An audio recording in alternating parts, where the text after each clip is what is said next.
आज का आजाद सिपाही अखबार आपने पढ़ा क्या? पढ़ते रहिए अपना लोकप्रिय दैनिक अखबार आजाद सिपाही। नमस्कार, आजाद सिपाही के प्राइम बुलेटिन में आपका स्वागत है। मैं हूं मनीष सिंह।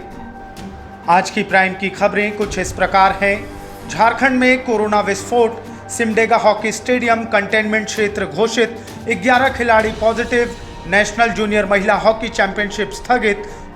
झारखंड व चंडीगढ़ टीम के 11 खिलाड़ियों को सिमडेगा के कोविड केयर हॉस्पिटल में किया गया शिफ्ट। कोलेबिरा में एक ही परिवार के 10 सदस्य कोरोना पॉजिटिव। बड़कागांव सीओ पर कार्रवाई की लटकी तलवार, किसान के साथ गलत किया है तो होगी कार्रवाई, मंत्री। अप्रैल तक पूरा होगा त्रिस्तरीय पंचायत चुनाव के लिए परिसीमन। 3 जिलों ने आयोग को भेजी रिपोर्ट, 10 जिलों में हो रहा है परिसीमन। पंचायतों में 14वें वित्त आयोग की राशि से हुई खरीदारी में अनियमितता की होगी निगरानी जांच, पंचायती राज निदेशक ने दिया निर्देश। कोरोना संकट, सभी विभागों में रजिस्टर पर हाजिरी बनाने का आदेश जारी। रामनवमी जुलूस पर रोक के खिलाफ सुप्रीम कोर्ट जाएंगे निशिकांत दुबे। नेशनल शूटर कोनिका लायक से बोले बॉलीवुड एक्टर सोनू सूद, मेडल जीत कर आओ तो धनबाद में मिलने आऊंगा। अब आइए सुनते हैं खबर विस्तार से। देश में कोरोना ने विकराल रूप धारण कर लिया है। झारखंड भी इससे अछूता नहीं है। बुधवार को झारखंड में कोरोना विस्फोट की खबर आई। सिमडेगा में आयोजित 11वीं नेशनल जूनियर महिला हॉकी चैंपियनशिप में भाग लेने पहुंची झारखंड और चंडीगढ़ टीम की 11 खिलाड़ी कोरोना पॉजिटिव पाई गई। वहीं सिमडेगा के ही कोलेबिरा में एक ही परिवार के 10 सदस्य के भी कोरोना पॉजिटिव पाए जाने की खबर है। इससे यहां हड़कंप मच गया है और आनन फानन में 11वीं नेशनल जूनियर महिला हॉकी चैंपियनशिप को स्थगित करना पड़ा है। जांच में एक कोच भी कोविड-19 से संक्रमित पाए गए हैं। इसके बाद बुधवार को सभी को कोविड केयर हॉस्पिटल सिमडेगा में शिफ्ट कर दिया गया है। बताते चलें कि 11वीं जूनियर महिला हॉकी चैंपियनशिप का आयोजन सिमडेगा में 3 से 12 अप्रैल तक होना था। चैंपियनशिप में 27 टीमों को हिस्सा लेना था। फिलहाल चंडीगढ़ की टीम ही सिमडेगा पहुंची थी। सिमडेगा डीसी ने बताया कि चैंपियनशिप में हिस्सा लेने के लिए मंगलवार को चंडीगढ़ की टीम सिमडेगा पहुंची थी। टीम की सभी खिलाड़ियों की कोरोना जांच कराई गई थी।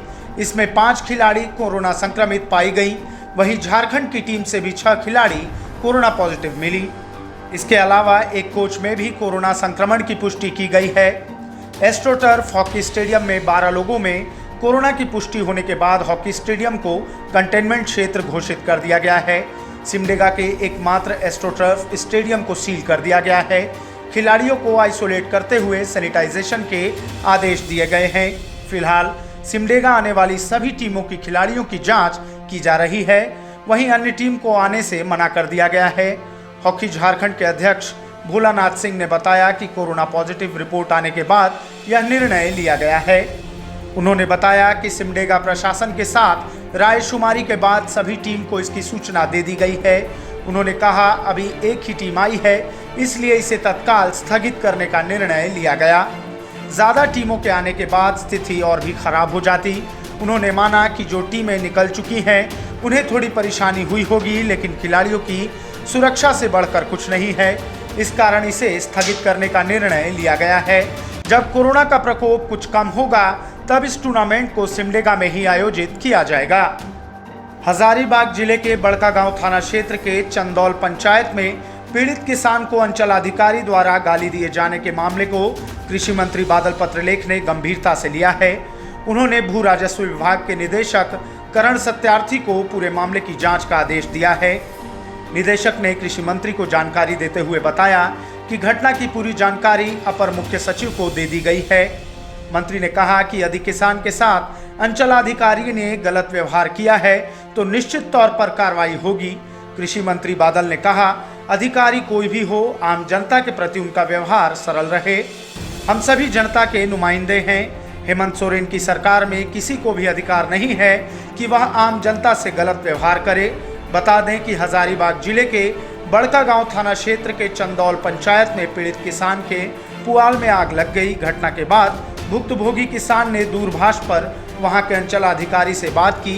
पीड़ित किसान को बातचीत के दौरान अंचलाधिकारी ने गाली गलौज कर डाला। जिसका वीडियो वायरल हुआ है। इस घटना के बाबत वहां के किसान और कुछ समाज सेवी व्यक्तियों ने इस बात की जानकारी मंत्री बादल पत्रलेख को दे दी। राज्य निर्वाचन आयुक्त की नियुक्ति के बाद पिछले साल से लंबित त्रिस्तरीय पंचायत चुनाव की सरगर्मी तेज हो गई है। फरवरी में राज्य निर्वाचन आयोग की ओर से 10 जिलों को 22 मार्च तक परिसीमन पूरा करने का आदेश दिया गया था। आयोग के सूत्रों की माने तो इसमें अभी और वक्त लगेगा। अप्रैल के पहले सप्ताह तक इन जिलों में परिसीमन की प्रक्रिया पूरी कर ली जाएगी। अब तक 3 जिलों ने परिसीमन की रिपोर्ट भेजी है, जिस पर आयोग की ओर से सुझाव या आपत्ति दिए जाने पर काम जारी है।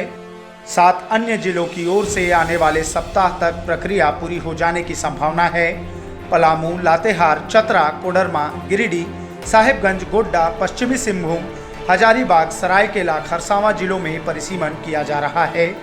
संबंध में 19 फरवरी को राज्य निर्वाचन आयोग ने आदेश जारी किया था, जिसके मुताबिक प्रक्रिया 22 मार्च तक हो जानी थी। अब इसमें वक्त लगेगा। आयोग की माने तो जिलों की ओर से परिसीमन प्रारूप तैयार होने के बाद आयोग की ओर से आपत्ति या सुझाव दिया जाता है। इसके बाद जिलों को इन सुझावों और आपत्तियों का निष्पादन कर अधिसूचना जारी करनी होती है। साल 2015 में 4402 पंचायतों में चुनाव हुआ था। निर्वाचन आयोग के सूत्रों की माने तो इस चुनाव के बाद राज्य में 6 निकायों का गठन हुआ, जिससे इस बार पंचायतों की संख्या में कमी आ सकती है। हालांकि यह परिसीमन के बाद ही तय होगा। पिछले साल दिसंबर में आयोग की ओर से चुनाव हो जाना था, लेकिन राज्य में निर्वाचन आयुक्त के नहीं होने के कारण इसमें देरी हुई। वहीं कोविड-19 के कारण भी काम प्रभावित रहा। इस साल 12 फरवरी को डीके तिवारी ने निर्वाचन आयुक्त पदभार ग्रहण किया। इसके पहले मई 2020 में पूर्व आयुक्त एएन पांडे ने नगर निकाय चुनाव स्थगित करने की अधिसूचना जारी की थी। ऐसे में अब राज्य में त्रिस्तरीय पंचायत और नगर निकाय चुनाव होने हैं। इसमें 315 वार्डों में नगर निकाय चुनाव होना है।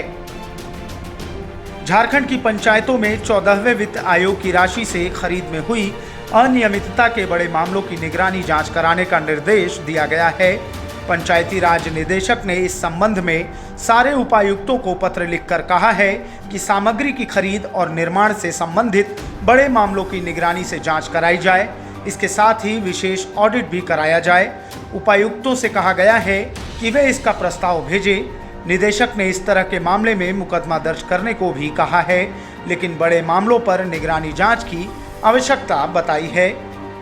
झारखंड के पंचायती राज निदेशक ने राज्य के सभी जिलों के उपायुक्तों को लिखा है कि स्ट्रीट लाइट ESL से खरीदनी थी, लेकिन पंचायतों में स्थानीय विक्रेताओं के माध्यम से नियम के विरुद्ध खरीद की गई है। इसमें बड़ी राशि गलत तरीके से खर्च की गई है। खरीद निविदा के माध्यम से करनी थी, इसमें भी बड़ी गड़बड़ी की गई है। निविदा के बजाय कोटेशन से सामग्री की खरीद कर ली गई है।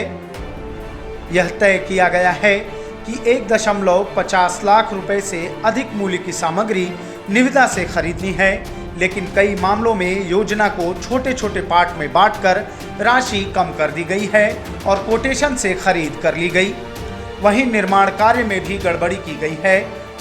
मटेरियल की राशि का भुगतान नियम विरुद्ध वेंडरों को कर दिया गया है। अधिकारियों का कहना है कि अगर निगरानी जांच हुई तो मामले में मुखिया, पंचायत सचिव, कनीय अभियंता, सहायक अभियंता, लाभुक समिति के अध्यक्ष, वेंडर आदि फंसेंगे। झारखंड सरकार के कार्मिक प्रशासनिक सुधार एवं राजभाषा विभाग ने अगले आदेश तक सभी विभागों को बायोमेट्रिक डिवाइस से हाजिरी लेने के नियम में छूट का आदेश जारी कर दिया है। अब कर्मियों को पुरानी व्यवस्था के तहत रजिस्टर पर ही हाजिरी बनानी होगी। ऐसा राज्य में कोरोना वायरस से संक्रमित लोगों की संख्या लगातार बढ़ने के कारण किया गया है। बता दें कि देश भर में कोरोना की दूसरी लहर देखने को मिल रही है। इस दौरान कई राज्यों में लॉकडाउन जैसे हालात भी हो गए हैं। झारखंड में भी कोरोना मरीजों की संख्या में एक बार फिर से बढ़ोतरी देखने को मिल रही है।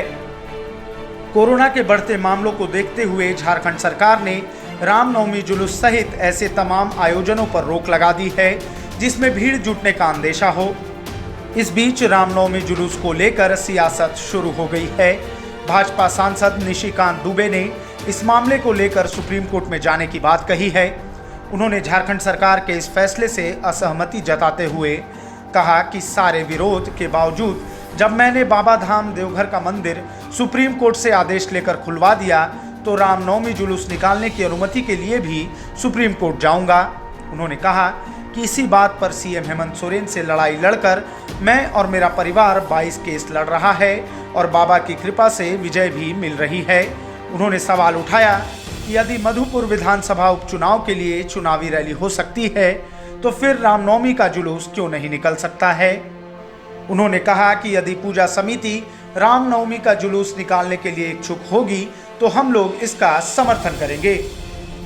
बॉलीवुड एक्टर सोनू सूद ने धनबाद की नेशनल शूटर कोनिका लायक से बात की। सोनू ने कोनिका को वीडियो कॉल करते हुए कहा कि आप नेशनल मेडल जीत कर दिखाओ तो मैं आपसे मिलने धनबाद आऊँगा। कोनिका को वीडियो कॉल के माध्यम से सोनू सूद ने बात करते हुए पूछा कि आपकी राइफल कब तक आएगी।